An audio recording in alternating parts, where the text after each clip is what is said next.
Hello, my brilliant students, and welcome. I am Rachel, and today we're going to dive deep into a topic that is just so important for your success: labor economics. You know, this is a huge part of your WAEC, JAMB, and NECO exams, and I promise by the end of this session, you're going to feel so much more confident and ready to absolutely ace it. So here's our game plan for today. First, we'll look at the exam blueprint, basically why this stuff matters so much. Then we're going to lay down a really solid foundation on productivity and pay. After that, and this is the best part, we're jumping right into solving real past questions from WAEC, JAM, and NECO, so you can see exactly how these ideas work in practice. And we'll wrap it all up with some final tips for success that will give you an edge on exam day. So why are we focusing so much on labor? Well, it's because this part of microeconomics is literally everywhere. And look, getting this right isn't just about passing your exams. It's about understanding the world you're about to walk into. It helps answer those big questions, like why does a doctor earn so much more than a cleaner? What really causes unemployment? These are massive real-world issues, and that's exactly what your exams are designed to test. Okay, let's get into the core concepts. Now, don't you worry, I'm going to make it super fast, super clear, and really easy to remember. These are the big ideas you absolutely have to have locked in before we even think about tackling those questions. First up, we have division of labor. Now, this is a really powerful idea that was made famous by, the father of modern economics himself, Adam Smith. He wrote about it all the way back in 1776 in his book, The Wealth of Nations. And it's a pretty simple concept, really, just breaking a big, complicated job into smaller, specialized tasks. Now, check this out. This is where you see the sheer power of this idea in action. Adam Smith used a pin factory for his classic example.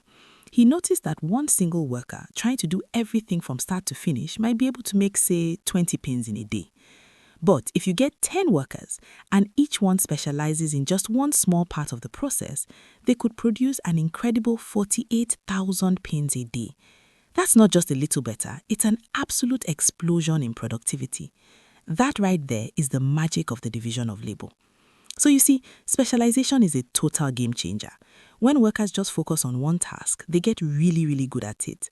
It saves a ton of time and it boosts efficiency like crazy. This creates extra profit, what economists like to call a surplus, which can then be put back into the business for better machines. It's a powerful cycle. Of course, there's a downside. Work can get a bit boring, but for your exam, you really want to focus on these powerful benefits. Okay, here's a term that examiners absolutely love: derived demand. It sounds complicated, but it's not. All it means is that a company doesn't hire people just for the sake of hiring them. They hire workers because we, the consumers, are demanding the stuff that those workers help create. So the demand for bakers is derived from our demand for bread. It's that simple. All right, theory time is over. Let's put this knowledge into practice. We're going to jump into our first practice arena with a classic WAEC-style essay question. This is where we learn how to structure our answers to get every single mark we deserve. Okay, listen up. This one is from a 2018 WAEC paper. The question is, define mobility of labor and explain 4 factors that can limit occupational mobility of labor. Now, right away, what do you see? It has 2 parts, a definition and then an explanation. You have to answer both parts perfectly to get full credit. So, here's how we're going to build the perfect answer. Step 1, we define mobility of labor. And we need to be smart about it, mentioning both types: occupational, which is about changing jobs, and geographical, which is about changing your location for work. Step 2, we explain 4 clear barriers. So let's think, what stops people from changing jobs? Well, maybe a lack of training or the high cost of getting new skills. It could be family ties or even rules from trade unions. We just need to pick 4 and explain them well. And this slide just shows the problem so clearly. Think of that brick wall as all those barriers we just talked about. When workers can't easily climb over that wall to move from an industry that's shrinking to one that's growing, it creates a massive economic problem. And that problem has a name: structural unemployment. Using a keyword like that shows the examiner you really get the bigger picture. Okay, awesome. Let's switch gears and see how these same ideas show up in a JAM-style question. The thinking we just did for that WAEC essay is going to help us here. For JAMB, it's all about being fast and being accurate. Let's go. All right, take a look at this question from a 2019 JAMB paper. The equilibrium wage rate in a labor market is determined by... It's asking for the most fundamental thing that sets wages. Let's think back to our core concepts. In a market economy, how are prices set? Of, well, anything. Okay, let's walk through the logic. First, you have to remember that a wage is just the price of labor. That's all it is. Second, in economics, how are prices set? They are set by market forces, right? And what are those forces for labor? It's the supply of workers, that's us, and the demand for workers from companies. That logical path takes you straight to the right answer.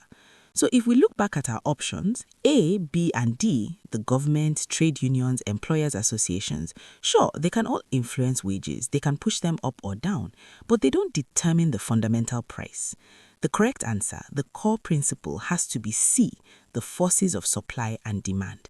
That is always your starting point in a free market. Never ever forget that. Okay, our final stop is NECO. What I love about NECO questions is that they often push you to connect these big economic ideas to what's happening in the real world. They want to see that you understand this stuff beyond just the textbook definition. Let's see how it's done. So here's a great example from a 2020 NECO paper. What is human capital? Explain how it affects labor efficiency. And again, what do we see? It's a two-part question. We need a really sharp definition, and then we need an explanation of its impact. So here's our approach. First, we'll define human capital. The easiest way to think about it is the capital you have inside your head. It's all the skills, the knowledge, the education you've built up. Second, we explain the effects. It's pretty logical, right? The more skills and education a worker has, the more productive and efficient they become.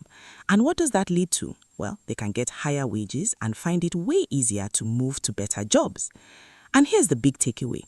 When a country invests in its schools, its universities, and in training programs, it's not just spending money, it's actually making a direct investment in its own economic future. By building up the human capital of its people, it's boosting the entire nation's productivity and setting itself up for growth. We're almost at the finish line. Before we wrap this up, I want to give you a few quick rapid-fire tips. Think of these as your secret weapons for exam day.